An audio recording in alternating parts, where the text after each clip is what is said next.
నోటి దురద. నోటి దురదకి సంబంధించి ఎవ్వరు కూడా ఎమ్మెల్యేలు గానీ, ఎంపీలు గానీ, రాజకీయ నాయకులు అనేవాళ్ళు సొ సొసైటీకి రిప్రజెంటేటివ్స్. వీళ్ళు సేవకులు. అక్కడేమో అధికారం వచ్చేసి తిప్పి కొడితే 5 ఇయర్స్. కరెక్ట్‌గా పరిపాలన చేయకపోతే, కరెక్ట్‌గా ప్రజల నమ్మకాన్ని నిలబెట్టుకోకపోతే మళ్ళీ తోసి అవతలేస్తారు.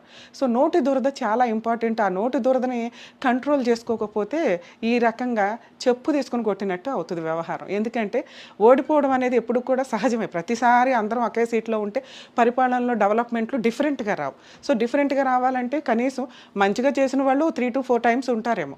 తర్వాత మళ్ళీ కొత్త పరిపాలన రావడం అనేది కామన్‌గా జరుగుతూనే ఉంటది. కొత్త పరిపాలన రావడం వల్ల కొత్త ఆలోచన విధానాలు, కొత్త డెవలప్‌మెంట్లు జరగడానికి అవకాశం ఉంది. కానీ ఇంత క్రూయల్‌గా, ఇంత వ్యవహారంతో పరిపాలన చేస్తూ ఉంటే కనుక అసలు మిడిల్‌లోనే తీయాలి, కానీ కుదరలేదు పరిస్థితులు. ఎందుకంటే అంతా మోనోపలీ జరిగిన వ్యవహారం. నెక్స్ట్ ప్రొసీడింగ్స్‌లో ఈ నోటి దురదను కంట్రోల్ చేసుకోవాలి ప్రతి ఒక్క రాజకీయ నాయకులు. నోటి దురద